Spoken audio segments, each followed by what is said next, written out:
All right, welcome back to episode 6 of the Press Coverage Podcast. Um, we're going to start off with some news that happened the other day is Jameis Winston signing a one-year deal with the New Orleans Saints. Yeah, this is an exciting deal, I think. He stays in the division, so he's used to the teams that he's going to be playing each week. The Buccaneers got a lot better, but he's not going to start right away for the Saints. Sean Payton is a great coach that can scheme him into hopefully not throwing as many interceptions if he ends up getting the start at some point. I think he is a great potential successor. He's already played in the league for a while, and it's a great move by the Saints getting a good veteran to fill in if Drew Brees goes down, like with Teddy Bridgewater. Yeah, so the Saints are a team that seem to be interested in making sure they have a good backup quarterback in there. They understand the value of the position. I was surprised they pulled the signing off just because of the financials behind it. I think it's like 1.1 million is all he's getting in guaranteed money, and like 3 million in incentives. When there was reports that he definitely had better offers on the table, but clearly he's prioritizing his future, trying to learn under Drew Brees and Sean Payton, and could potentially be the future of that franchise. So he's in a pretty good situation for the future, I would say. Yeah, do you guys see this as like a Teddy Bridgewater situation? No, I think in the end, Jameis will either leave after a year or just be the new starter. Drew Brees isn't gonna be around for much longer, and if he wants to stay for one more season, I see Jameis probably leaving and going and like seeking a starting job somewhere, which he potentially will be able to get. I could see this being Brees' last year, which in that case, I think Jameis would definitely look to stay around. I know one other destination he was looking at before signing with the Saints was Pittsburgh. Maybe if Big Ben retires, he'll look to play there, but I think Big Ben wants to play a few more years as well. So he'll probably see where his market's at next offseason, consider re-signing, but see what his options are. Yeah, I'm pretty sure Breeze already has a contract with like CBS Sports to be a commentator next year. So, I mean, unless he goes back.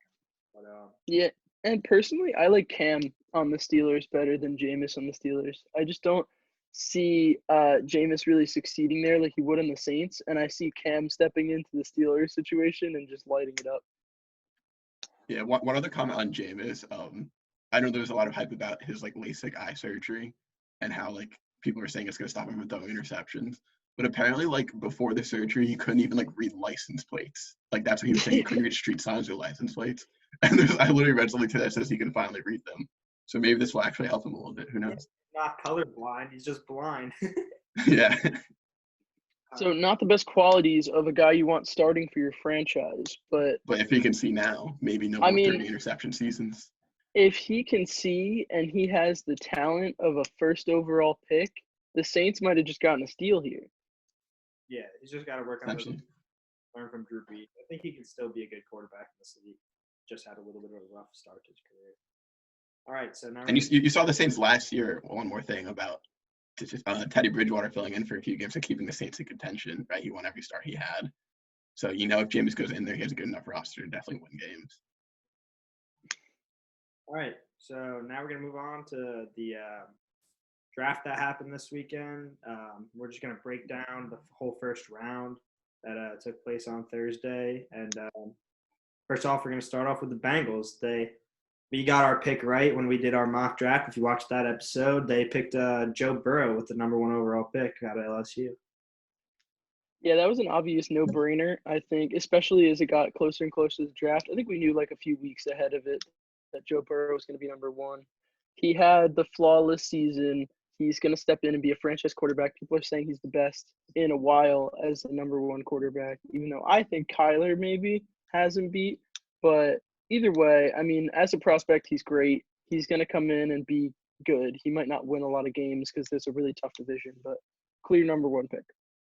Yeah, everyone knew this was the pick here. I don't really have much to add. Obviously, the Bengals are going to take him. Yeah, I think he's a pretty good situation there in Cincinnati, other than the management. But being able to throw to A.J. Green, Tyler Boyd, and now T. Higgins, and having Joe Mixon in your backfield definitely isn't the worst scenario that you could get drafted in as a number 1 overall pick. And I don't know if he was the most like raw, talented quarterback in the draft, but he put together the best season in college football history. And hopefully he's not a one-hit wonder. But yeah, I'm sure he's going to be a great quarterback. But the only thing is they're just prospects. Like he was the best prospect out there, but you don't know if that's going to translate to the NFL. But I'm sure he will. I'm sure he'll be a great quarterback. So now number 2 is the Washington Redskins. There's a little speculation about maybe they would trade this pick, but they held on to it. They stayed here at number 2 and took the highest-ranked player in this draft, defensive end Chase Young. Yeah, and there was really no thought of a trade, I think, within like the last week or so of the draft. That's another pretty obvious pick. He's a generational talent player. He's going to be a threat off the edge for 10 years now to come. And he's going to start pretty close to elite, if not as right away an elite pass rusher. So easy money there for the Redskins. I think their defense is going to be really formidable. Yeah, the Redskins get the best player in the entire draft here with the number 2 pick. One thing that I thought was funny watching the draft live, they were showing like Chase Young's family before the Redskins announced the pick, and they all looked like really confused. So I was like, did they just like draft Isaiah Simmons or something crazy here? But then it ended up being Young. I just thought that was funny. Yeah, it was no-brainer pick here for the Redskins. Yeah, the only thing is that they already have a pretty stout defensive line, and I mean, I'm sure he's going to get his. He's going to be the star on that line, but maybe there are other positions they could have addressed, but I think that you have to go with the best player available and one that has one of the highest rankings coming out of college of all time. All right, number 3 is the Detroit Lions, which is a team that everybody thought was going to trade that pick. They were going to move back to 5. Dolphins were going to come up, maybe take a tackle, maybe take a quarterback. But the Lions stayed there, and they got their guy with Jeff Okudah, cornerback. Yeah, I mean, only a little bit disappointing. We had the player right in our mock. We just had the Dolphins moving up. With the offline draft and the coronavirus and everything in the situation, like it makes sense that teams weren't really stoked to be trading up, especially for injury-ridden Tua or not quite a star prospect Justin Herbert. So it makes sense the non-move. I just think if the Lions could have got a trade from the Dolphins to move down to 5, it would have been better. I think they would have still got Okudah no matter what. But it's the right pick for them. They just traded a really good corner. They're getting a really good cornerback, and I have no problem with that at 3. I'm a little surprised they didn't trade it, but we were surprised by the lack of trades in general, which is probably like you said about with Corona and the virtual draft. Teams were a little hesitant. They were kind of just letting the draft fall to them. But even without the trade, everyone expected this to be the pick wherever the Lions were selecting. Jeff Okudah has the chance to be one of the best corners in the league within the first few years. He's the type of caliber of Jalen Ramsey when he came into the NFL. I think within 2 seasons, he'll be an elite corner in this league. Yeah, at the Combine, his footwork was ridiculous, and he definitely had the production at Ohio State to be the number 3 overall pick.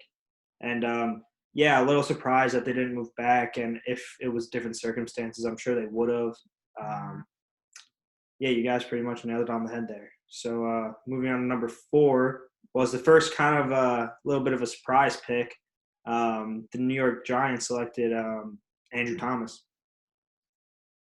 Yeah, I mean, as far as surprises go, it wasn't that much of a surprise that the Giants pick one of their biggest needs on offense. The rookie quarterback, Daniel Jones, needs to stay protected, and they got their pick of the litter with these really good offensive tackles. They went with Andrew Thomas, who maybe isn't the best necessarily right away, but he's going to be the one that starts the best. And I think that's solid for them moving forward. Obviously, he's going to be a good player, so it's not too much of a worry. But overall, like, you need to protect the quarterback, like, lasting for a long time. He's going to be there for potentially, like, 10 years fully all the way through. So good pick for the Giants. The theme for a lot of these teams in this first round is making the safe selection, not risking a trade or anything, taking the surefire thing. I think that's what Gettleman and the Giants see in Andrew Thomas here. Like you said, there's 4 tackle prospects. He might not have the highest upside, but he's the safest day 1 starter. He's going to be the best in his rookie year action. Yeah, the only reason I say it was a surprise is because I thought that they were going to kind of follow the trend of the 2 teams that picked before them and take the best available player. So I really thought that they were going to go with Isaiah Simmons there. And Isaiah Simmons winds up falling down all the way to 8. But I thought that was a lock, honestly. But offensive line is definitely one of their big needs, and this was a pretty solid offensive lineman draft if you're drafting in that top 4. So Next up is number 5. Miami Dolphins take Tua Tagovailoa. This is the pick that we had, but we had him going at number 3. I was pretty proud of them hold on to their picks there and staying at number 5 to get their guy. They didn't have to move up and didn't have to give up all that draft capital that they had in this draft, and were able to use it a little bit later. So, yeah. Yeah, that's definitely the right pick. I don't think it's even like remotely close. You got to worry about his injuries, obviously, but people were saying that he is a number 1 overall quarterback, like talent, obviously, and he was so good for so long in Alabama, and you can't go wrong with any of that as long as he can stay healthy. It's the type of pick we won't know if it hits until he plays a few healthy seasons, or if he doesn't really. I expect if he stays healthy, he's definitely worth the pick here. Yeah, I think the Dolphins did a really good job putting up they did a good job putting up a smoke screen and not letting other teams know what they were going to do before the draft. So they were able to get their guy, were able to stay where they were, and I think it was a great overall pick there. Yeah, everyone assumed it was going to be Tua, right? But the Dolphins kept getting different reports out there. Maybe they want Herbert. Maybe they're going to take a tackle at 5. So it was a good job making it not very obvious that this was the pick, even though it was probably the obvious choice. Yeah, I don't know if Tua's family really appreciated all that dishonesty from the organization, because when he got picked, the entire family was just completely blank-faced the whole time. It was so strange. I mean, I don't know if that's normal maybe for, like, part of their culture. They didn't really care. But, like, we all saw them on the screen. Like, none of them reacted. Yeah, I don't think any of them expected it. I think the Dolphins really did not tell anyone what was going on. Like, Tua had no idea. His family obviously had no idea. And I feel like they were just kind of in shock that, like, it happened. But to be fair, his mom did say that Miami was her first choice. So good for Tua. Yeah, and his mom. So moving on to number 6 is the third quarterback taken in the draft. The LA Chargers took Justin Herbert. Well, my opinion on this pick is right up until the draft actually was about to start, I thought it would be bad if he went in the top 10. And now, like, looking back at it, I don't really know. I mean, all these analysts can't be wrong. They have him up there for some reason. The Chargers aren't wrong. They picked him at 6 for a reason. He's going to be something. Like, he's going to be a good quarterback in this league. He doesn't have the accuracy that you would want in a first-round quarterback, but he's going to be in a great situation. He has a killer arm, and he's going to be coached pretty well. He gets to sit behind Tyrod for as long as they need him to. So I think it'll work out. I don't know if it's necessarily a great pick or not, but he's probably going to be a good perennial starter in this league. Yeah, so this one's still a head-scratcher for me. Like you said, not all these analysts can be wrong. But that's just not true, right? In the past, quarterbacks have busted in the top 10 picks, so they could all be wrong. He could end up being a bad quarterback.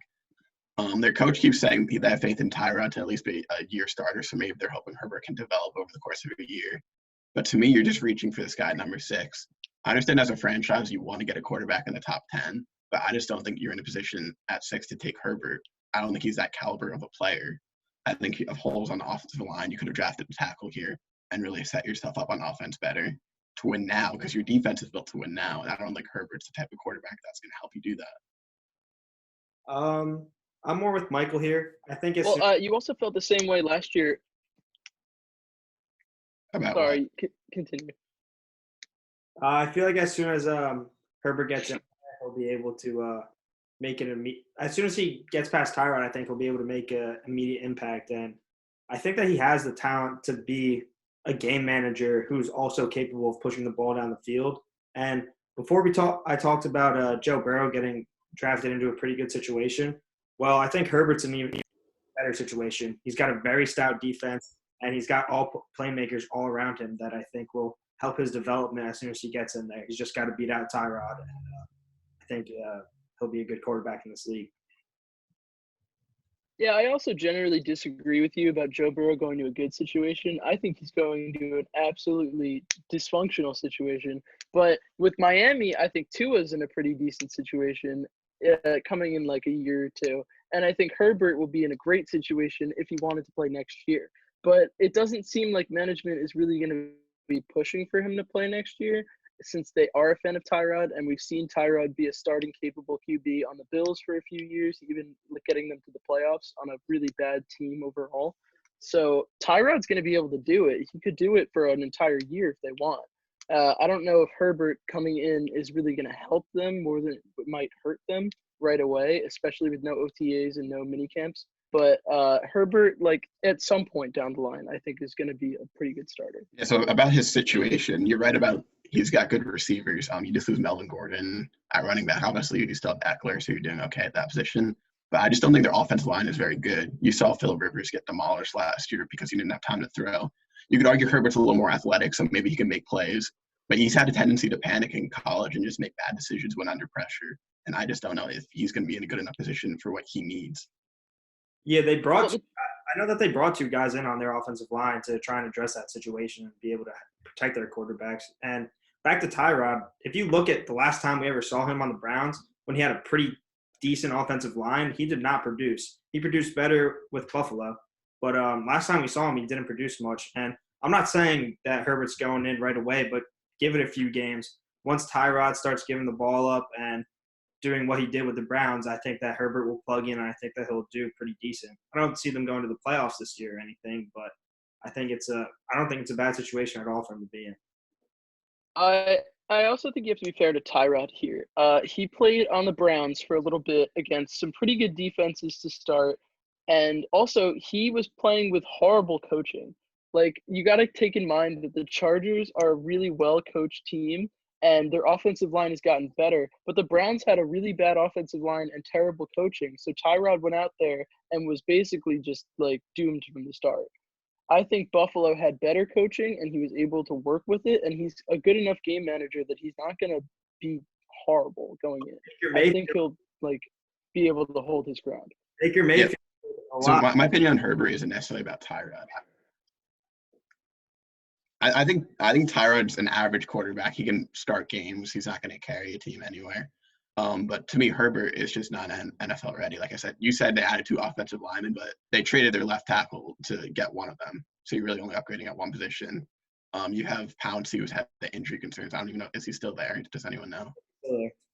Yeah, he's still there, but he's had the injury issues, and I just don't think the offensive line is in a very good position. All right, so I guess we'll have to see what happens there with Justin Herbert. Moving on to number 7. I hope I'm wrong, because I like the Chargers, but we'll see what happens. Yep. So moving on to number 7 here, we start the Carolina Panthers historic defensive haul when they took Derek Brown on the defensive line out of Auburn. This pick is fine to me. I think there's 2 guys here that if you don't pick one of them, it would have been a problem for the Panthers. And one of them was the guy they took, and the other one was Isaiah Simmons. And I think since Isaiah Simmons is still there at 7, he shouldn't be passed up, especially after they just had Luke Kuechly retire. Like, you could have filled that huge hole with another really good, versatile pass coverage linebacker. But instead, they filled the middle of the field, which is fine. It would have been my second pick for the Panthers, so it's good enough. Yeah, so as a Jets fan, I've seen us take the best available defensive tackle very often over the last few years, and it doesn't seem to work out for us all that well. To me, if you see Simmons as a similar caliber player, he's the pick here. If for some reason you think Derek Brown is much better, and he was clearly the best player on the board, then you can't really argue with it. The Panthers have so many holes they're rebuilding, so if this is their best player available, then you can't argue with the selection. And I like what they did with only taking defensive players this year, because that's really been their weakness. McCaffrey is going to do a good job with that offense. They signed Robbie Anderson. The receivers are looking okay. So really, we need to upgrade. Yeah, I think Derek Brown's going to be a beast. I think that him and Brian Burns will be a duo that is going to be feared to play against for years to come. And he went back to college last year, and all he did was get better. He kept working and working, and I agree with your point there. It's an interesting draft strategy for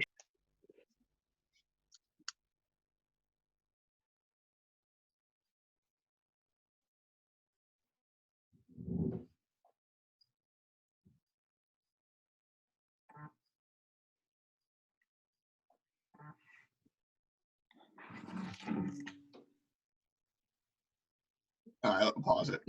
Yeah.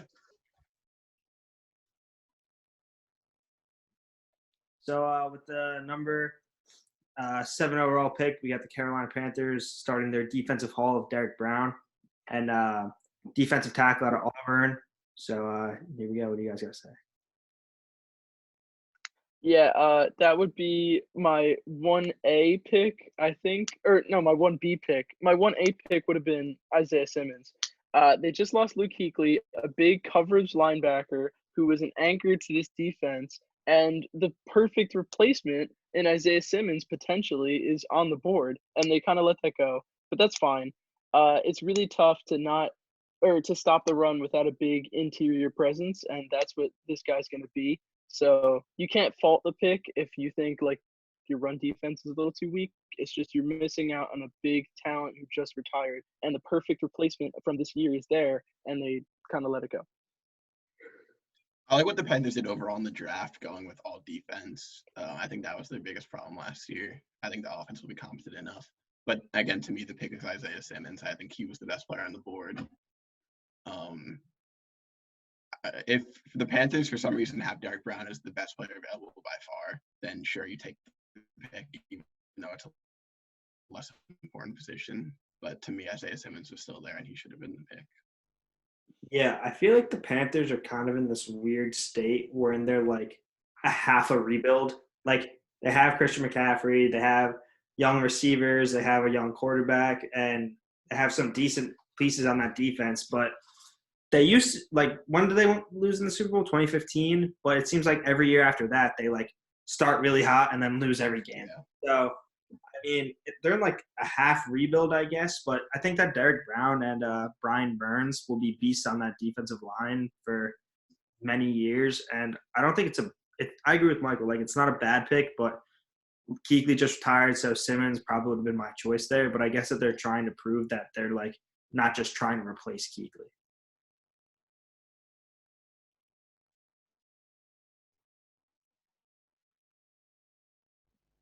To a T.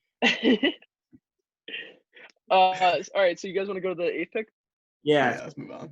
Number 8, the Arizona Cardinals select the guy that we thought that the Panthers should have took in, Isaiah Simmons. So what do you guys got to say that? Well, I mean, if you have the second best or potentially the best, but I wouldn't say the best. So the second best defender just kind of falls in your lap as the Cardinals, who desperately need help everywhere on defense. This is perfect. He's the most versatile player in this draft. He can play any position you need him to, like outside linebacker, middle linebacker, coverage safety, slot corner, and they need help anywhere. So he can come in right away and play so many different things for them. He's going to be all over the defense. He's going to be the heart and soul of this new up-and-coming young Arizona defense. I think it's a great steal of the draft, and I love it. I love the move for the Cardinals, and I'm really glad that they went defense in this first round. A lot of people had them going with offense because that's just what they did last year. They drafted a bunch of receivers. You bring in Kingsbury as the coach then, so you expect them to go all offense. So a lot of people thought either they're going to take offensive tackle or even CeeDee Lamb maybe, even though you already have Hopkins. You have the connection with Kyler and CeeDee Lamb. But once Simmons fell to 8, I just don't think they could resist. He was a surefire top 5 player in this draft, and he fell all the way to 8. So like, even if they maybe wanted offense, you couldn't not take this pick. Yeah, I think that they did not expect for him to drop this low. I think that they definitely wanted to take offensive line to begin with, which is what we had them in our mock. But yeah, once Simmons fell, there was really no stopping that pick. He's one of the most athletic players in the draft and very versatile. So can't fault them for taking the best guy available here. So at this point, during the live draft, of course, this is when all of us Jets fans rejoiced because we realized we were definitely getting a tackle, and we weren't going to lose out on that last second chance of getting our starting guy that'll anchor our line. And you guys wound up having a choice of like 2 different tackles. So. 2 guys, yeah. So moving on to number 9 here, got the Jacksonville Jaguars, who I think we had trading back in our mock, but Yeah, they go out and get their Jalen Ramsey replacement at number 9 and pick up C.J. Henderson. Yeah, I don't love this pick necessarily. I think CJ Henderson's fine. I just don't know if he's a top 10 talent. So I think it's a slight talent reach. They probably could have traded down and still gotten him. Maybe not because corner's so like coveted. But to me, it just seems like there were so many good players there at positions of need as well. Maybe not as much of a need as corner, but I think they could have addressed that later, and they could have gotten maybe one of the can't miss talents in this draft. Henderson's a guy who started getting top 10 buzz very late into the draft season. Before like the 2 weeks before the draft, no one was talking him as that high of a prospect. But like you said about if they passed on him, getting him later, I think the Falcons were looking to move up to get Henderson. I think if he fell past the Jags, they would have looked to trade with the Browns or maybe the 49ers or a team like that to try to move up and get Henderson. Yeah, C.J. Henderson was the second best cornerback available, and if that's what you feel like you need to address, I feel like that's definitely the pick there. Trading back probably would have been a better option, but like Matt said, there's teams that were looking to trade up. There were 6 cornerbacks taken in the first round, which is not something that I really expected. I didn't really picture this as like the deepest of cornerback drafts, but having 6 go in the first round is pretty unlikely, I think. But CJ is definitely a good player, and I think that he'll be a good fit in this Jacksonville defense. All right. Corner was a big need as well. It wasn't just best available. So overall, it was a good pick. Yeah. So moving on to number 10 here, we got the Cleveland Browns taking offensive lineman Jedrick Wills. This was a very upsetting pick as a Jets fan, but otherwise it's absolutely the right pick. He would be my favorite tackle in this draft, and the Browns get him at pick 10 after a tackle was already picked at pick 4. They can't go wrong. He let up 1 sack in 3 years as a starter at Alabama against the best defenses in college football other than their own defense. He was protecting Tua, an injury-prone quarterback who needed protection, and now he's going to protect Baker, who's not as injury-prone. So there's a lot less risk for him. And he's just a plug-and-play, really good starter who is going to be a great starter going forward in this league. Yeah, I was disappointed when the Browns took Wills here. I think the only problem for them is you've got Jack Conklin now at right tackle, and that's what Wills played in college. I'm sure they'll just transition him to left. It might just take a little bit of time. But overall, I think it was the best tackle left. I mean, you could argue Makai's better, but it was the safest tackle left at least. Yeah, he played at that Alabama big SEC school, best conference in college football, in my opinion. So, yeah, I think this is a home run pick. You got to protect your franchise quarterback and be able to make some running lanes for your 2 running backs. Here we go. Moving on to number 11 is your guy's boy, Mekhi Becton, going to the New York Jets. Yeah, so it was a little devastating. It wasn't that devastating. We still got an enormous man in Mekhi Becton, and if only we could draft his father to play the other side. One big family and one big prospect who's going to anchor the Jets' offensive line for the next 10 years. Yeah, this guy's a lock to be a great run blocker. You see him all people in college. Sure, it's a different level of competition, but he's just bigger than everyone on the NFL field too. You can't stop him in the run game. As far as pass blocking, he's going to need some development. He's got the potential to be the best tackle in this draft, though, because he's got the size, he's got the strength. But he definitely needs some work in pass blocking, but I think it's something he can definitely get done. And if he ends up being a good pass blocker, he's a Hall of Fame type player. Like, I don't think it's even that big of a stretch to say he has that type of potential. Yeah, seeing Mekhi Becton get drafted was my second favorite moment out of this draft, besides the Dolphins picking their franchise quarterback. Seeing his dad on that screen made me realize how big of a guy he really is and how big his dad is. I wanted the Dolphins to take his dad in the second round or something like that, because this man was an absolute beast. But yeah, I think that's a great pick for the Jets.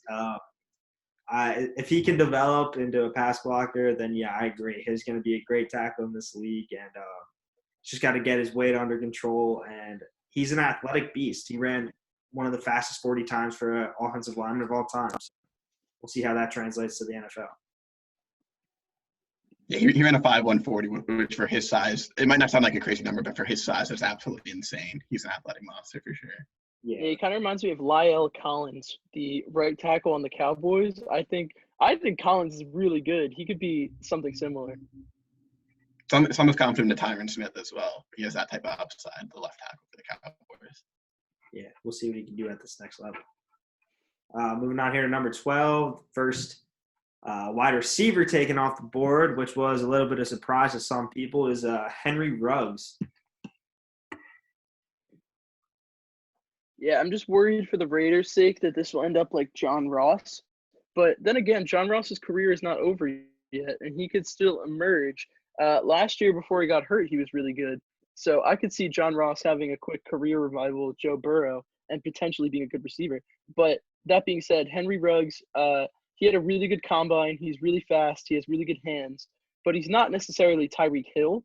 So you got to be worried that he is a complete flop because a lot of speed receivers end up kind of flopping right away. But other than that, if he's able to pan out, I think it's fine that the Raiders didn't pick Judy or CD, even though those are the top guys. You still get a really good receiver prospect, and it's hard to go away from speed in this league. Speed is so important, beating people deep, stretching the field. So I don't fault them for picking speed over maybe more skill or better route running.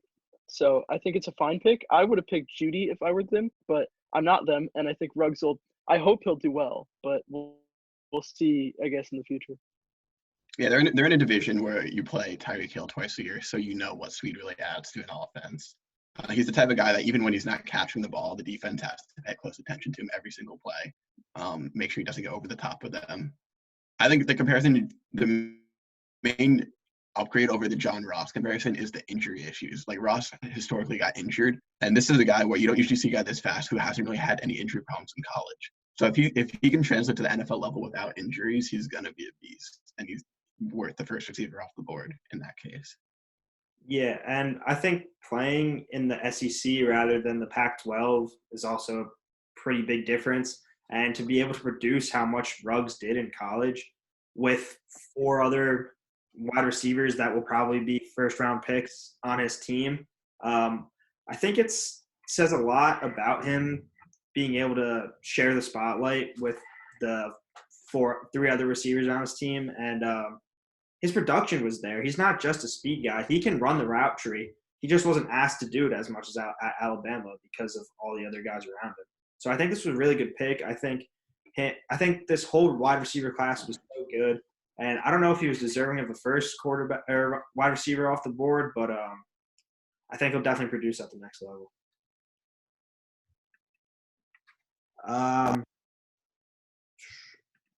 Moving on here to the first trade that we have in this draft. I think I can speak to everyone saying that we did not expect that the first trade to come at number 13. We all thought that there was going to be a lot more movement earlier, but I think definitely teams were scared of the technical difficulties. But the Tampa Bay Buccaneers trade up 1 spot with the San Francisco 49ers to go and get the last offensive tackle available here in Tristan Wirfs. Yeah, I think the Bucs didn't have to do this, but at the same time, like, I can't fault them for doing it. I think it's really smart by both the Buccaneers and the 49ers making this swap, and it's a trade where both teams win. The Buccaneers get their tackle of the future that they really need in Tristan Wirfs, and the 49ers move back 1 spot and still get the player that they were eyeing, obviously, because they didn't really need a tackle going into this draft after they did lose Joe Staley, but they immediately traded for Trent Williams. They solved their offensive line issue that wasn't really much of an issue.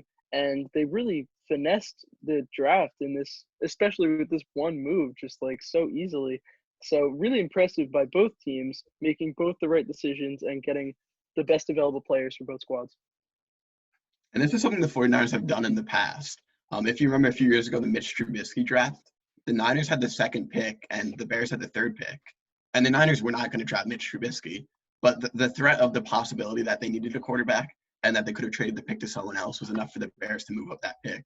And the Niners get extra draft capital and then the player they want. So I'm assuming the call was similar, that the Niners said they were interested in trading back with someone else if the Bucs weren't willing to move up one spot here. So the Niners just get a free 4th-round pick and they still get the player they want. Yeah, I feel like the Niners had to be fielding calls from so many different teams. I know the Dolphins were interested in moving up for a top 4 tackle, and I'm sure many other teams were too. When you see the 4th tackle falling all the way to 13, yeah, I think the Niners did a great job of using their leverage to get back one spot and pick up some more picks in a draft where they didn't have many mid-round picks. So definitely a good trade for them, and they wound up moving back one spot, which we're going to talk about now, which is number 14. The 49ers selected Javon Kinlaw. Yeah, and my opinion of this pick was a little skewed.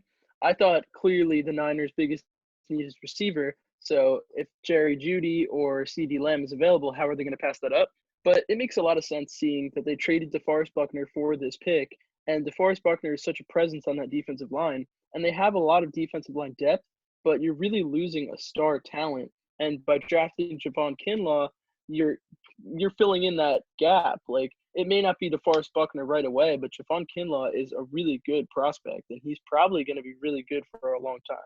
So the Niners they lose a huge piece, but they gain a huge piece right back with that pick that they traded for. It went cheaper and younger, and I think it's a really good decision again. The Niners. Yeah, so the Niners going to see Kinlaw's the best on the board, and they're definitely thinking about receiver, but they know that they're picking it at 31.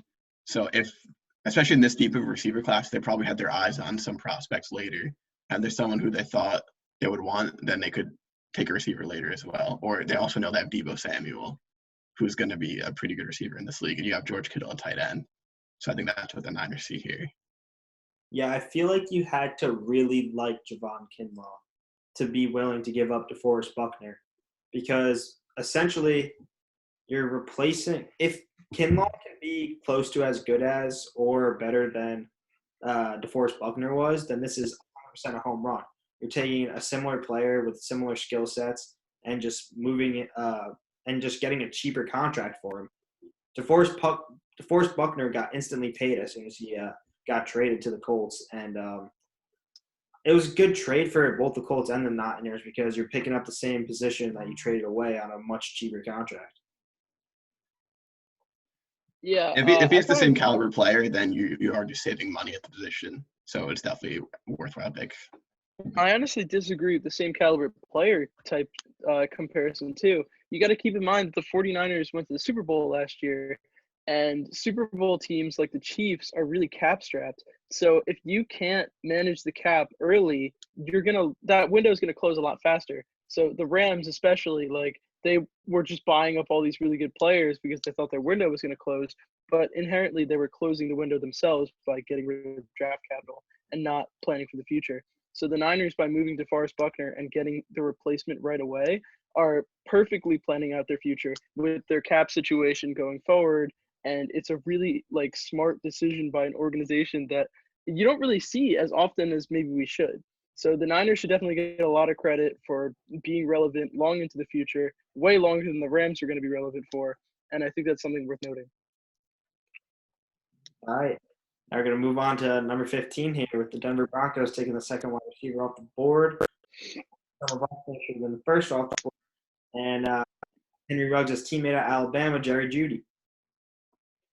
Yeah, the rumors about the Broncos moving up didn't need to come to fruition because they have their pick of the 2 best receivers in the draft, and they picked the one that I think personally would have been better for the system, and they also believed would be in Jerry Jeudy, the route runner, over CeeDee Lamb, the run-after-catch specialist. And I think it fits really well. I would have liked Ruggs here, but I thought they would be stuck with the 3rd best receiver. Instead, they get the best receiver in this class to pair with Courtland Sutton, and then later on they drafted another receiver, and their core is really set for Drew Lock to succeed. Ironically, I think the Broncos really did want Ruggs. I think the 2 teams that probably had Ruggs as their number 1 receiver were the Raiders and the Broncos. So the Broncos might be a little disappointed in that, but Jerry Jeudy is a pretty great consolation prize there. Line him up opposite Courtland Sutton. and that's a pretty good duo right off the bat. Drew Lock definitely has his weapons that he needed. Yeah. If Drew Lock and the Broncos can't succeed right now, then I feel like the only thing stopping them is the Chiefs, and to see if Drew Lock is legit, because now he's got all the pieces. He's got 2 running backs in his backfield.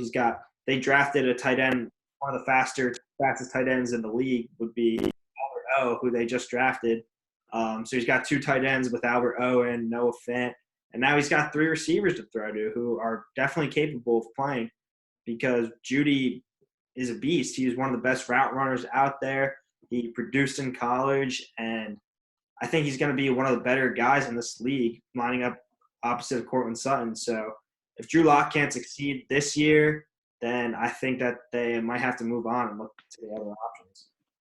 And the Broncos have done as good a job of anyone has of getting their young quarterback good weapons, right? People are always saying quarterbacks need to develop, and even for the team to evaluate if this is your guy, he needs to have viable weapons. As a Jets fan, we can't tell for sure if Darnold's our guy or not because he shows flashes, but he has a trash offensive line, or he did in the past at least, and he didn't have weapons. But with Drew Lock here going into his second year, he already has a very high caliber offense around him. So you're going to know very quickly if he's your guy or not. I just think it's not fair to put all this pressure on him right away.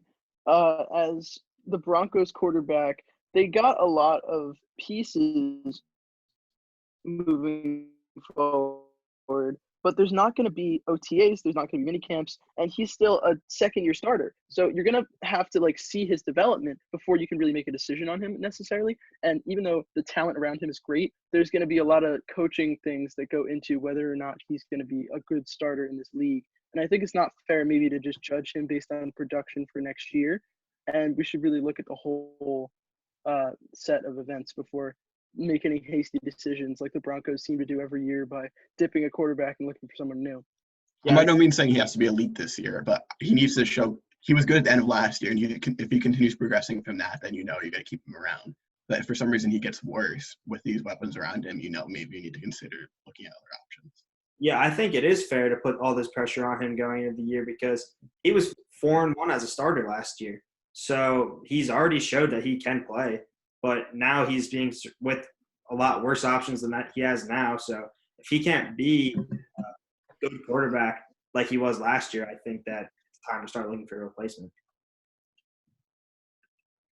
All right, moving on here to number 16, the Atlanta Falcons, another team that was rumored to want to move up.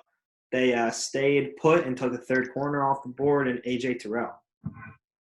Yeah, it's definitely my least favorite pick so far. Terrell is a first-round guy, but it's just you really missed big on corner after Henderson went 9, and a trade down looked ideal. You might have been able to get this guy at 30, but then again, maybe not. The corner run went pretty quick. Somehow 6 corners went in the first round. I don't know how to feel about this pick necessarily. I think it's a reach, but I guess ultimately it's kind of similar to the C.J. Henderson pick, but to me it's worse by a good amount. Yeah, we talked about this in episodes leading up to the draft, how there's a big drop-off in talent about halfway through. And I think the pick before here, you still have CeeDee Lamb, who I think is a top-tier player. But other than that, and obviously the Falcons aren't looking at receiver, but other than that, there's a big drop-off in talent. I think Terrell's a reach, but corner's a need, and the best available might not have been that much better. So Terrell's a fine pick considering the circumstances. But I think if you're the Falcons, you're a little disappointed. Yeah, in our one of our mock draft episodes, I talked about how A.J. Terrell is a guy who, in the beginning, a lot of people thought he was going to be like the second corner off the board. But towards the end, he started dropping after the combine. He didn't have a great combine. So he was dropping out of the first round, but we still saw the potential in him. We had him going in the first round.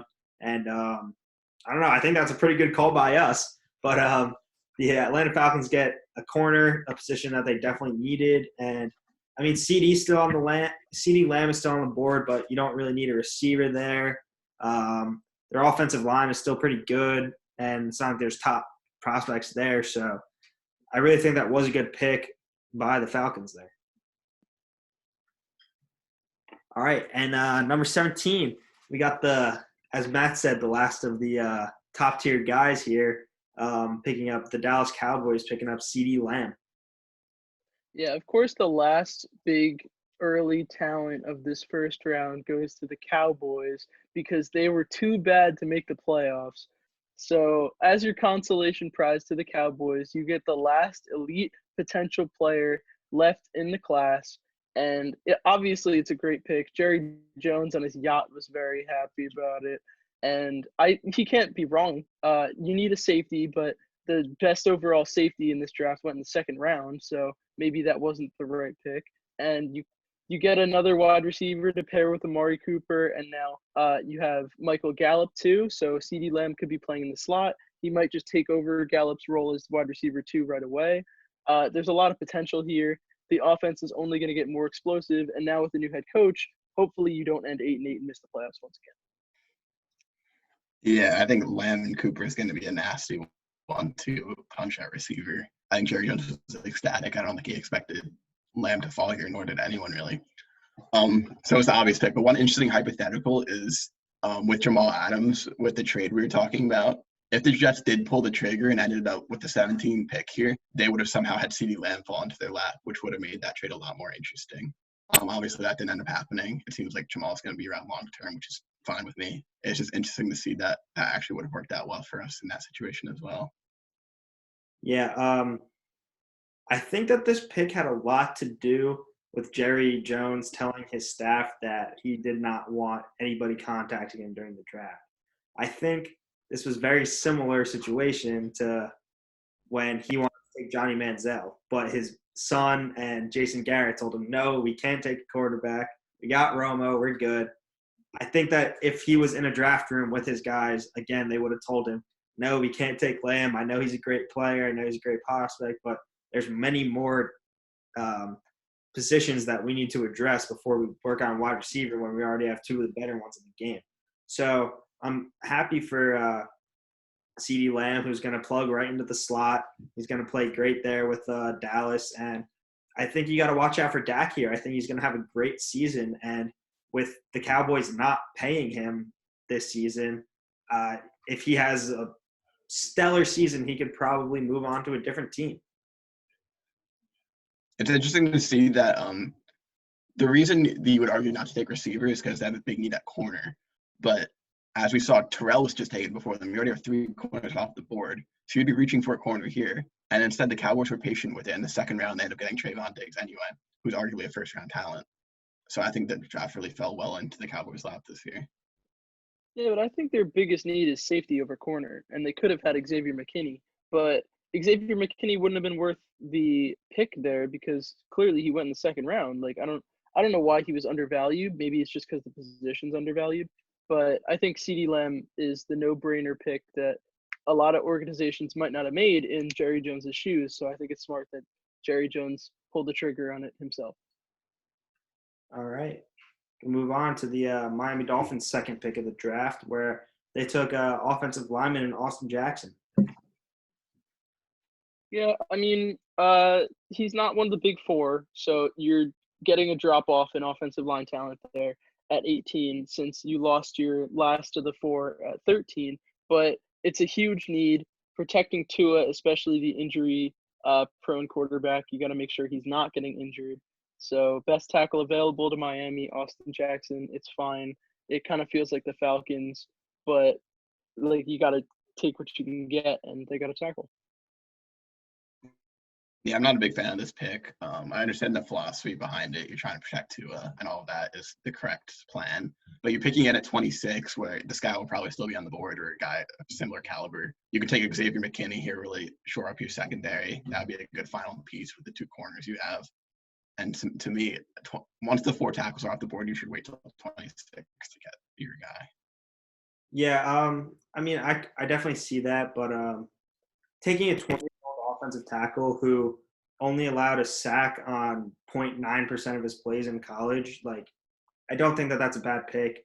I don't think it's ever bad to take an offensive lineman. And this is where the Dolphins decided that they were going to start their trench haul with their offensive line and defensive line. So I think he's the best tackle available here. But I agree you might have been able to wait. But that's just not the way it worked out. And I'm okay with the pick. I think that he's very talented tackle, and I think that he can definitely develop into a great, great offensive lineman. Moving on to number 19, we have another second pick of the draft, which is the Las Vegas Raiders, where they picked a guy that nobody expected them to take, cornerback Damon Arnett.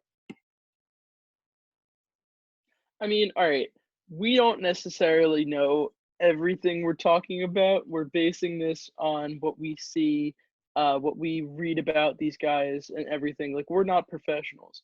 That being said, this is the worst pick in the first round by far. We saw this last year where they reached on Cleveland Farrell, and we're seeing it again where they're reaching on Damon Arnett. The Raiders are doing such stupid things sometimes, and it's so strange to see. And yet, next year they're gonna be fine. Like, they're gonna look good. They're gonna look better. They're gonna have one of the better drafts like they did last year. Even though it seems like they're reaching on all these guys that we've never heard of coming into the first round, but it's not gonna kill the Raiders. If you're a Raiders fan, you'll survive. It's just like when you look at it at surface value right out of the draft, like, what are they doing? Yeah, I see what you're saying. And the Raiders with Gruden Mack have proven that they're just going to do their thing, right? They're going to take the guys who they think are best. They're not going to care about anyone's opinion, and it's a respectable thing to do. The interesting thing about last year's draft is you were right about Cleveland Farrell. He obviously doesn't seem to be worth the 4th overall pick yet. But then you find Max Crosby in the 3rd round, who ends up being a stud pass rusher his rookie season. So it seems like if the Raiders take enough swings at their guys throughout the draft, they're going to find enough gems that they're going to field a competent team, and this is just their way of building. So obviously a surprising pick, but this is just seems to be how the Raiders are going to do it. So we just kind of have to wait and see. Yeah. And corner was a need, by the way. Yeah. When I heard Audrey Goodell say cornerback, I wasn't surprised. When I heard him say Damon Arnett, a guy who was mocked in a single first round by anyone, I was kind of blown away. But he played at Ohio State opposite of Jeff Okudah, so he's definitely got the merits to be a first-round kind of guy. But I don't know. It's just I thought that there were better cornerback options on the board. They had Jeff Gladney was still there. Noah Iguanagin was there. Trevon Diggs was there. Damon Arnett would not have been my first choice. But as Matt said, like Mike Mayock and Gruden are going to do what they're going to do. They're just going to take whoever they want. So I guess if you're them, you're looking at this as a pretty solid pick. All right, moving on. Yeah, I don't know what to comment about Damon Arnett. Yeah, I didn't watch much film on him. I just wasn't expecting him to go where he went. So moving on to number 20, which is another second pick in the draft, which was the pick that the Jacksonville Jaguars got for the trade for Jalen Ramsey, which pressed cornerback with their first pick. And now they're coming back here and Kayvon Chaisson. Kayvon Chaisson. Kayvon Chaisson. It's a good name. I think I finally learned how to pronounce it from watching highlights. I think it's Kayvon Chaisson, like you said, not whatever we were saying before. But anyway. Yeah, I just worry about him and C.J. Henderson going to Jacksonville at all, with the Players Association saying you shouldn't even sign there. They mistreat all of their players. Jalen Ramsey wanted out. Leonard Fournette wants out. Yannick Ngakoue is trying to get traded as we speak. The Jaguars are just a hot mess, but they need to rebuild. They pick a stud corner up in the early first round. Now they're getting a pass rusher to fill in the hole that Yannick Ngakoue is about to leave. So, I mean, they picked well. It just, you got to see how management is able to handle these players, and hopefully they all aren't asking for trades in the next year or two. Yeah, I think the Jaguars this year will be interesting. I think this year's not going to go their way, but I'm pretty sure they're trying to rebuild. They fired Tom Coughlin, who a lot of players had problems with because he was very strict about their off-the-field behavior, which you could argue whether it's the best philosophy or not. But I think after this year, you're going to fire the head coach. You're going to get a new guy in there, maybe even a new GM. I'm not sure what their plan is with that. But I think it's going to be a fresh-looking Jags in 2021. So that's the only way we're going to be able to evaluate these players. Yeah, it's definitely going to be a full rebuild, I think. don't think that the Jacksonville Jaguars will win many games this year. Caleb Von Chesling's a great player. I think he definitely fills a need that they're going to have. They traded out Calais Campbell. Ngakoue will probably be gone or might not even play this year. But I think he's a good pick. He's a great player. Played at LSU. He's a very underrated part of that defense in that championship game. So I think that was a solid pick. All right, moving on to number 21.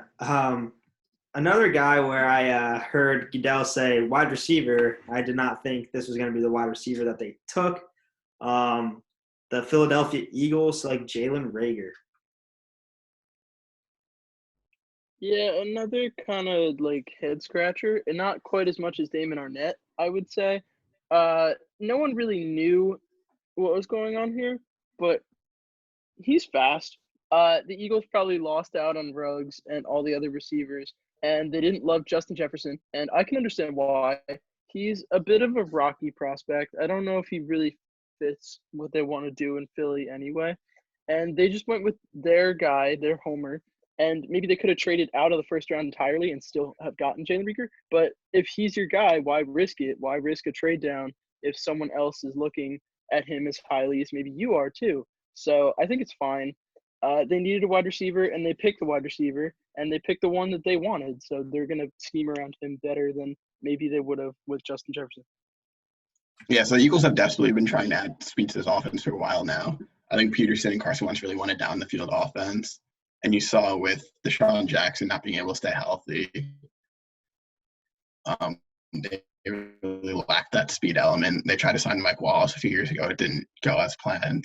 So I think this is the next in the slew of moves to try to add speed to the offense. We'll see if it works out. I'm curious what Pete thinks about this because I know he has a lot of friends who are Eagles fans and how they react to this when they were probably expecting Justin Jefferson here. Yeah, one of my good friends called me when the Eagles were up, and he goes, "Dude, if we don't take Jefferson," and I agree with him. Like Rager's a good player. I think that he'll be very good in this offense. I think it was a solid pick, but I think there's no denying that, or at least in my opinion, I find Jefferson to be a much better prospect. I think he was my wide receiver 4 for sure. The only knock on Jefferson is that he was never really a wide receiver 1 in college. He was always number 2 behind Jamar Chase. But Rager's fast. He'll be able to get the ball. If you watch his highlights, he goes after it. He mosses a couple guys. And he was playing at TCU, which is a good school, but they didn't have like great amounts of – they didn't play great teams. But he played well. And I would be optimistic if I was an Eagles fan because he's a guy who'll go get the ball. He's fast. He reminds me of Deshaun Jackson. So Deshaun Jackson was a great Eagle, and he's still there, and he can learn from him, be that speedy kind of receiver, and go from there. Like, if I'm an Eagles fan, I'm not upset with this pick. It's just like as if you are an Eagles fan, like Carson Wentz last year was throwing to nobody, and they still made the playoffs. Like, you got a receiver in the first round. Like, it's going to be an impact guy. So there's not really much to worry about as a Philly fan. Yeah, I think all hell would have broke loose if they didn't select a receiver at all in that first round. If they selected Jalen Hurts in the first round, oh boy. All right. Moving on here, number 22 is the pick that I thought the Eagles should have took here in Justin Jefferson. Well, I mean, he's a big body guy. He's going to go up and get contested catches. And he went to Minnesota, and Minnesota has Adam Thielen, the ultimate slot receiver. So pairing him up with Adam Thielen, you lose Stephon Diggs, so you don't really have that speed element necessarily. But Justin Jefferson is going to be a big body guy. He doesn't have to be a 1. So he wasn't a 1 in college. He doesn't have to be a 1 right away. And this is a team that's more of a running team now that we saw last year with Dalvin Cook. So he's not going to be expected to be the ultimate producer. He's going to be the third option in a run-heavy offense, and he's going to fill that role really well and work with Kirk Cousins. And I think this is – you get rid of the drama in the locker room, and you still bring in a receiver who's going to be productive and potentially get 1,000 yards. So I like Minnesota's move here at 25. Or what is this, 20? 22 here. 22. I think this is a really good fit. We actually, in our last mock draft, we had this selection with the Justin Jefferson to the Vikings, and it's because we thought he was the perfect complement for that offense. Like you said, with Thielen and it being a heavy running offense. And this makes the Diggs trade look pretty good because you're getting a guy who's going to be more happy with his role, seemingly, on a much cheaper contract, and he has all the talent he needs to fill that role. Like we said, no drama in the locker room. I think that offense is going to run the way the coaching staff wants it to now. Yeah, I think Justin Jefferson's thrilled to be going to the Vikings. Not as much pressure up there in Minnesota, and being that wide receiver too that he was in college, I think he's going to produce just as much as he did down there. Like, I think he'll have a very productive rookie year and years after that and beyond. And I think it's a great fit. All right, moving on here to number 23. The Los Angeles traded up with the New England Patriots at 23 to go after linebacker here, Kenneth Murray. So it was foretold by the rumor gods that New England would spend a premium pick in this year's draft on a quarterback, and that really didn't happen. So we missed out. New England traded their pick to the Chargers. The Chargers pick arguably the best or second best linebacker or middle linebacker in this class, which they desperately needed. That was like the one big weakness on defense was their cover linebackers. So they're going to get a big starter right away to come in and fill that hole for them. And New England is, I don't know what they're doing. I mean, I guess Belichick has his plan, but it's an interesting trade down for me. And I don't see it really panning out for them. I think the Chargers did the right thing here and win this draft trade. Yeah, I think this move is really the final piece that Chargers defense. You already know they're good up front, and now you're solidifying that linebacker core. You know that they're very deep at cornerback. So like I was saying, if they're right at quarterback and Herbert's their guy or Tyrod ends up being good enough, this is a playoff caliber team that's going under the radar. Yeah, I think the Chargers hit a home run here. I don't think they had to give up too much second-round pick, but to get a guy with that kind of talent that Kenneth Murray has is a huge step in the right direction for that team overall, and he definitely fills a void that they haven't really had. He completes that defense, and we'll see what the Chargers can do competing in that pretty competitive AFC West now. I think that the AFC West is definitely something that we're going to have to talk about in a later episode, but I think that all three of those teams, other than the Chiefs, have a chance to make the playoffs. All righty, here we go to number 24. Another spot where we thought the quarterback might have went is the New Orleans Saints. They select Cesar Ruiz from Michigan. Yeah, so the only weakness on their line is interior line. They have really good tackles. They have a really good center, I believe, but they're missing those guards necessarily that are like the all-star kind of linemen like the rest of the spots on New Orleans are. So it's really their only hole on offense entirely almost. I mean, they have Emmanuel Sanders and Mike Thomas now at wide receiver. They have Alvin Kamara. Drew Brees is going to come back, but they have three quarterbacks on the roster, and two of them can start, and one of them is on offense all the time. So they're really just filling up the last bits of what they need to fill up to finally make that Super Bowl run that we thought they would make for the past 3 years. So hopefully they get it done. This might be their last chance, and they're going to protect Drew Brees with everything they got. The Saints have proven in recent drafts that they're going to make sure that the offensive line is built as perfectly as it can be.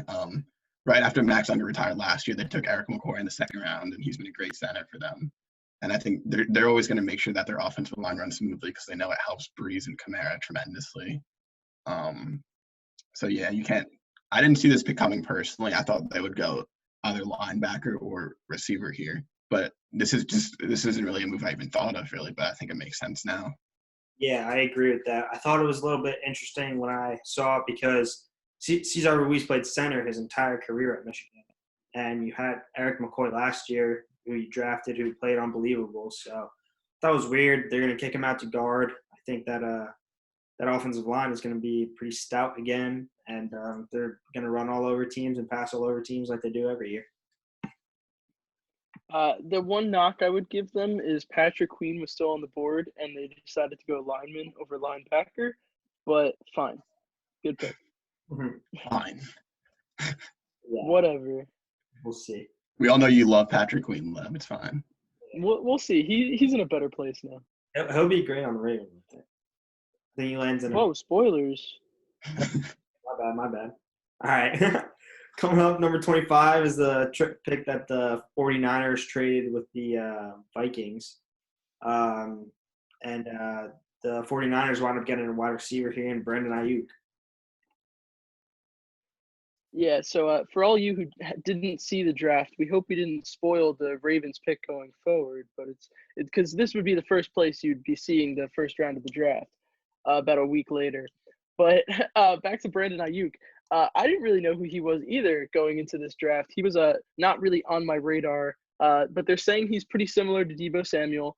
And if the Niners are smart, and I know that they are, seeing as the move they already made earlier in the draft, this is going to be a guy who's going to come right in and produce in their offense, which isn't really wide receiver heavy anyway, but they've got a first-round guy coming in now, and Deebo Samuel is a second-round pick, and they have an all-star tight end, and they have a great running game.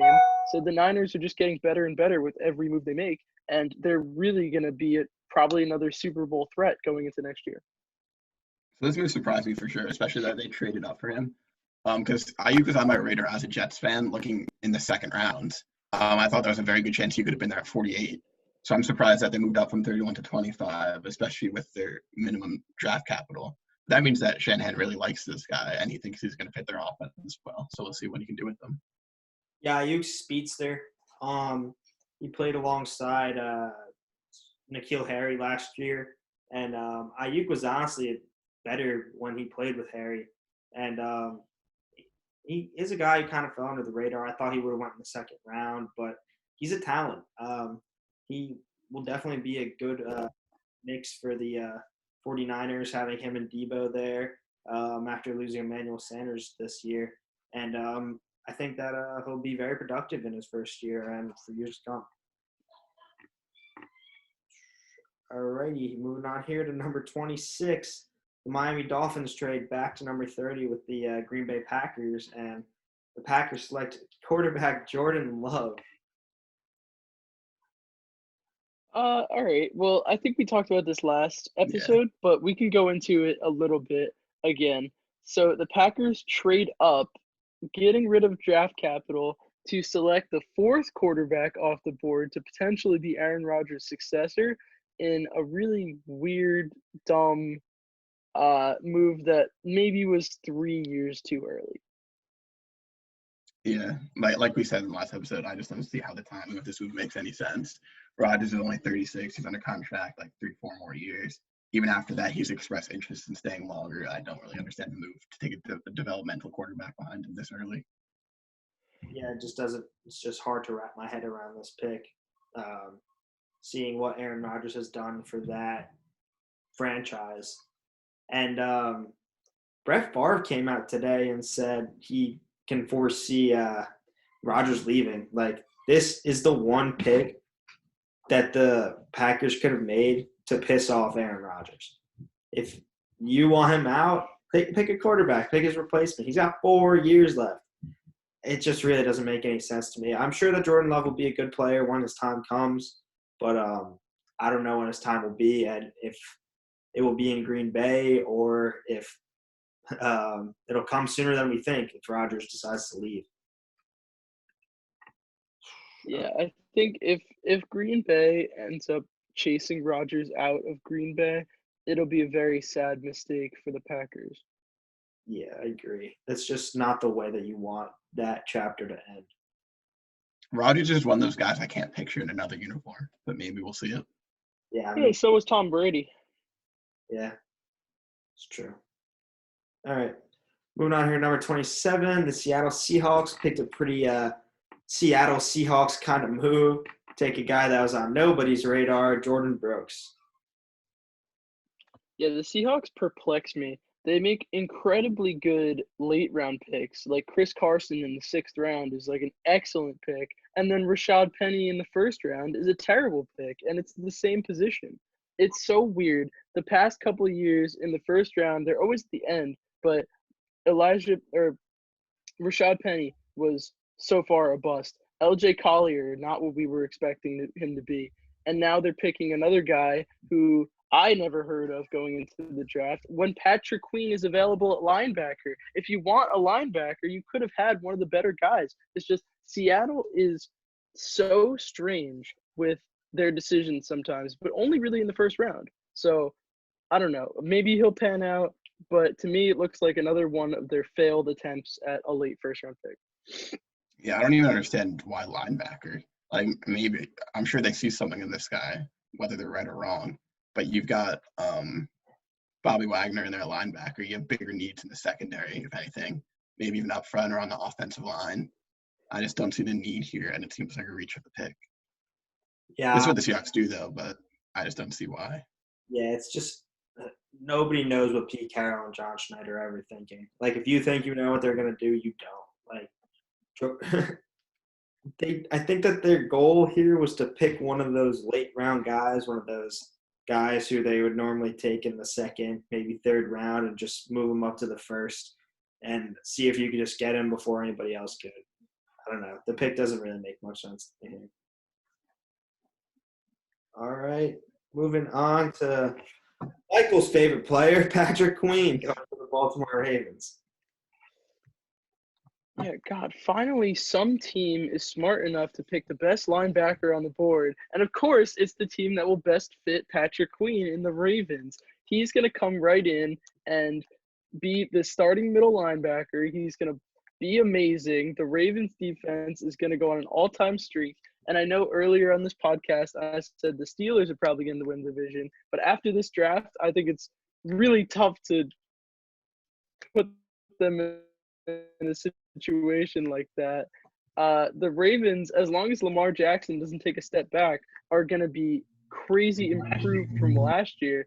And they were 14-2 last year, and they looked really good. So I don't know how they go up from here, but Patrick Queen is an amazing start at going up from 14-2. So we'll see how it goes. I mean, there's nothing else I could say. This is just such a good pick to me. Like, this was another steal of the draft. Yeah, again, me and Michael would just like to apologize deeply for Pete spoiling this draft pick earlier. But My bad. But I think the Ravens are thrilled that either one of the two top, or not Isaiah Simmons, but they're happy that who's the other guy?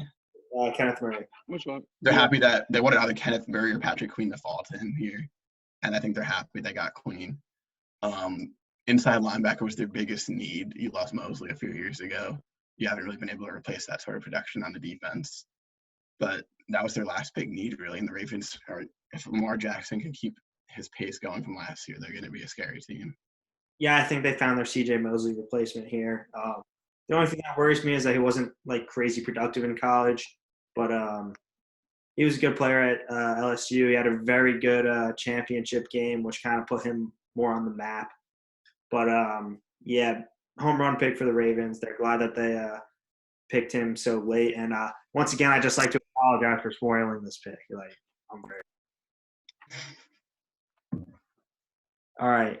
Number 29, the Tennessee Titans bulking up that offensive line after losing. What's the name? Jack Conklin? Jack Conklin. Yeah.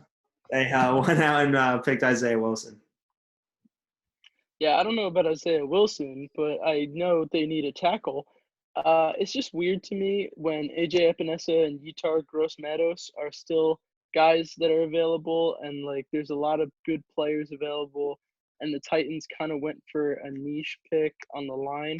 I mean, if you were able to, like, re-signing Jack Conklin and then maybe looking into other weaknesses in the team would have been a good idea, but they have a lot of they had a lot of free agents. They had 26 free agents coming into this offseason.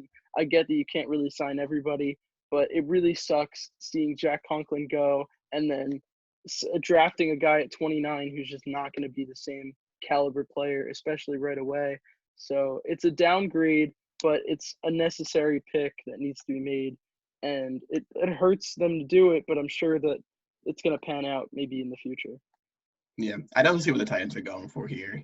They were too cash strapped to pay Conklin, and they understand that the offensive line is what made them work last year. You have Tannehill and Derrick Henry having career years, and yes, they did get better as players, but I think a huge part of that was how dominant their offensive line was. And even though, in my opinion, Wilson is a bit of a reach here, he's a natural right tackle. That's where he played at Georgia, and that's where you're going to plug him in this offense. So if you think he could be your starter and not produce the same as Conklin, but close to that level, then it's the pick you need to make. Yeah, the Tennessee Titans are known for their great offensive lines, especially as of late. And Isaiah Wilson's kind of a guy who came onto the scene kind of late here. Like, he wasn't really projected to be a first rounder until like the week leading up to the draft. I thought Josh Jones went before him, but Josh Jones wound up falling a little bit. I think it's a good pick for the Titans, being able to protect Ryan Tannehill some more and letting Derrick Henry run the ball was a formula that worked last year, and it's a formula that'll work again this year. All right, moving on to number 30, which is where the Packers moved up from with the Dolphins, and kind of a surprising pick here. They pick Noah Igbinoghene. Yeah, I hate to say it's another one I didn't really know, but I can't even pronounce his name now. I still don't really know who he is, but he's a slot corner, and he was one of the best, or if not the best, slot corner in the class. And that's an interesting move. Like, you wouldn't think Miami would draft a slot corner in the first round, but it makes sense. I mean, they have two great corners, and they don't really have that slot guy to fill in. It might not have been the pick I would have made personally if I were Miami's GM, but if that's the best guy on their board filling a position they don't really have a starter at currently, then sure, why not? You're filling a hole in the defense, and it's a late first-round pick, so if it's a bust, it's not the worst thing in the world. They have a lot of picks later in the draft. They had two picks. Yeah, this isn't earlier, the type of pick so you normally see in the first round, taking a slot corner. But it does make sense for two reasons. One is that the NFL is heading that way, where we're starting to value slot corners a lot more than we used to. And the second is just the abundance of picks the Dolphins have that they can afford to take this kind of shot. To me, the pick was still McKinney. He's still on the board here. He had a chance to shore up that safety position. I think he was the best player on the board for them, at least. But I guess Igbinoghene's fine. Like I said, they can afford to make this pick. Yeah, at first I was extremely confused, but I did some research on him, and he was a wide receiver his first year at Auburn, which is saying a lot in general, being recruited to go play wide receiver at a SEC school. But and making a transition to a completely different position is something else. And he's an athletic monster. The only thing that concerns me is he never gets too many interceptions, which is another thing with Byron Jones at corner. So really our only guy who really gets interceptions is Xavier Howard. So I think that this group is going to be scary to throw on. This pick allows Bobby McCain to move back to his natural position of safety. And I think Igbinoghene is actually going to be a very impactful player in the slot. All right. Winding down here, moving to pick number 31, where the Vikings traded back with the Niners, and they select cornerback here, Jeff Gladney. Yeah, we're in the home stretch. We're almost there. Down to pick 31, and the Vikings take a corner who fits their system perfectly.